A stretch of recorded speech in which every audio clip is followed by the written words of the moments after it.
Hello, Deacon Danny. I'm here at the AC in St. Margaret. And I want to talk to you on this second week of Lent and on the second Sunday of Lent that is coming pretty soon about the gospel reading from the Gospel of St. Luke, that it talks about the account of the transfiguration. See, this account of the transfiguration has a simple but a really, really profound message where Jesus reveals his glory and his future resurrection to Peter, James, and John in order to give them hope for when the time of the cross comes. In the gospel, I can just imagine Jesus taking Peter, James, and John up the mountain. And I can see Peter probably thinking, why is Jesus taking us up this mountain on this journey that is so hard? Why not stay here in the valley, down where it's easier for us to pray? But the mountain has a meaning. See, on the mountain, that's where Jesus revealed his glory, on that mountaintop. And what it reflects, what it shows is basically that upward journey for us to heaven. Because it takes focus and drive, commitment, and resolve to go there. Just like in our daily lives, it's kind of hard for us to the bustle and hustle of life to try to get to that mentally and spiritually, to that place where everything is okay. Where everything is okay.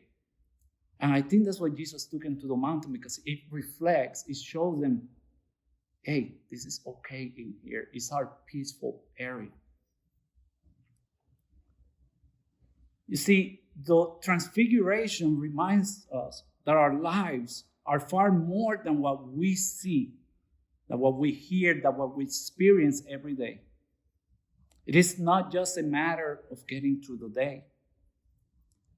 Being a follower of Jesus is about living with meaning, purpose, but most importantly, with hope. The transfiguration not only offers us a glimpse of Jesus in all his glory, but it also offers each one of us a foretaste of what God promises each of us in the fullness of the kingdom. We may never experience what Peter, James, and John experienced at the time of the transfiguration, not probably at that intense level. But guess what? Every day in our lives, Jesus and God are working in us, giving us that transfiguration, that transformation in our lives.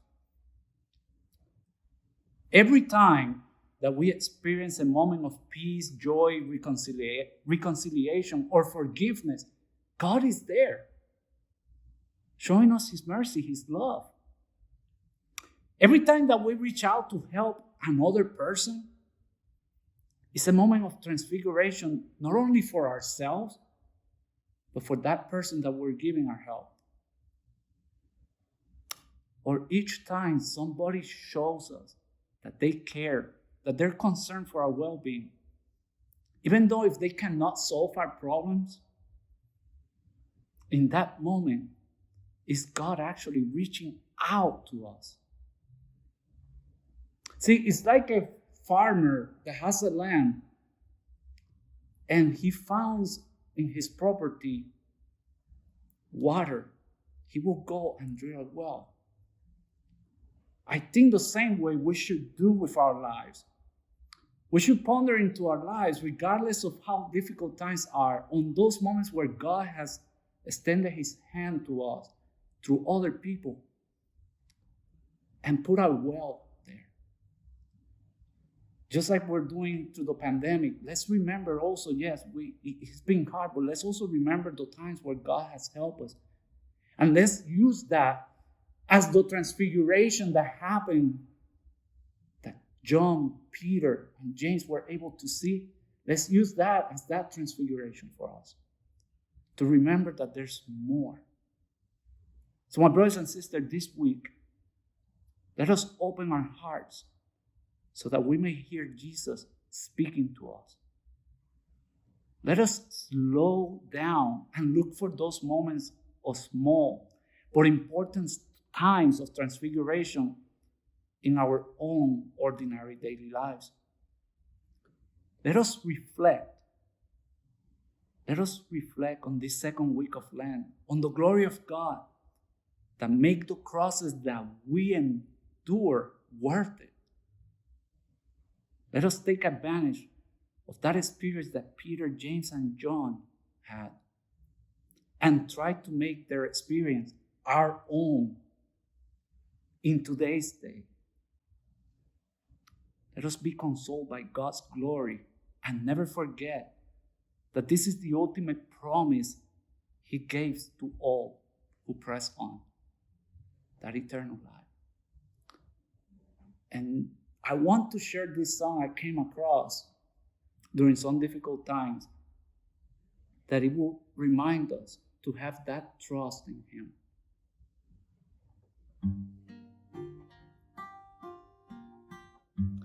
Lift me off my feet to that place where your grace flows,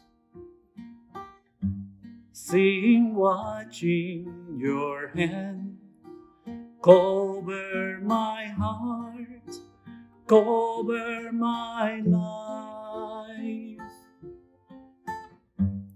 teaching, guiding me through places, spaces unknown, ever faithful and true. I am not alone. You are here with me, 'cause you are in control. I can put my trust in you with all my heart and soul. I can put my hand in yours.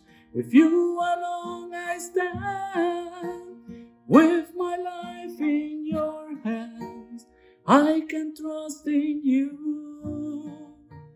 I will trust in you, Jesus.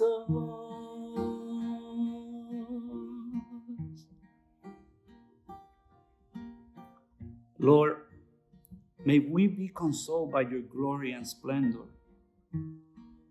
May we believe in this glory and keep ever in our mind